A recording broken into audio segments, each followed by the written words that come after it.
ലാലേട്ടനുമായിട്ടെന്ന് പറഞ്ഞാൽ ഇപ്പോഴും ഞാൻ പറയുന്നതാണ്, ലാലു എന്ന് പറയുന്ന വ്യക്തിയുമായിട്ട് ഞങ്ങൾക്ക് സ്കൂളിൽ പഠിച്ചത് കൊണ്ടുള്ളൊരു ബന്ധമല്ല. കാരണം ലാലുവിൻ്റെ അച്ഛൻ അമ്മ എന്നൊക്കെ പറയുന്നത് പത്തനംതിട്ടയും എലന്തൂരും ഒക്കെ ആയിട്ട്, എൻ്റെ അമ്മയുടെ വീട് ഓമല്ലൂരാണ്. അപ്പോൾ അറിയാം വളരെ.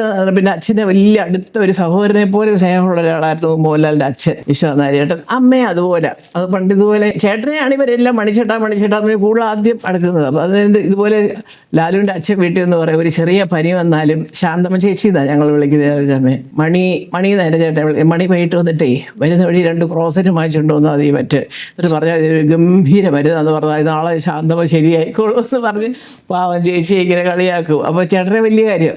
അങ്ങനെ ഞങ്ങളൊരു കുറച്ചൊരു ബന്ധുത്വമൊക്കെ ഉള്ളത് കൊണ്ട് വല്ലപ്പോഴൊക്കെ ഇവർ നാട്ടിലോട്ടൊന്ന് പോയിട്ട് വൈകിട്ട് വരാമെന്ന് പറയുമ്പോൾ ലാലു ഓടോന്ന് ചേട്ടനുമായിട്ട് നിന്ന് കളിക്കും. പക്ഷെ അതുകൊണ്ടാണ് ഞാൻ ഈ ലാലുവിൻ്റെ കുസൃതിയെപ്പറ്റി ഞാൻ നേരിട്ട് കണ്ടിട്ടുള്ള ഒരു വ്യക്തിയാണ്. അയ്യോ, മഹാകുസൃതിയായിരുന്നു ലാലു. പക്ഷേ ഇപ്പം അതൊക്കെ മാറി ഒരു വലിയ ചലച്ചിത്ര ലോകത്ത് ഭയങ്കര super mega international pan Indian ആക്ടറൊക്കെ ആയപ്പോൾ നമുക്കൊന്നും അങ്ങനെ പറയാനൊക്കത്തില്ല. ഒരുപാട് പേര് കൂടെ നടക്കാനായി. ലാലു ഇന്നും ഞങ്ങളുടെ പഴയ ലാലു ആണ്. കാരണം അതുകൊണ്ടാണ് എനിക്ക് ലാലുവിൻ്റെ അടുത്ത് വളരെ സീരിയസ് സബ്ജക്റ്റ് ഒന്നും ഞാൻ സംസാരിക്കാൻ പോകുന്നില്ല. കാരണം എൻ്റെ കണ്ണിലൊരു 6-7 വയസ്സിനളപ്പമുള്ള കൊച്ചുകുട്ടിയാണ്.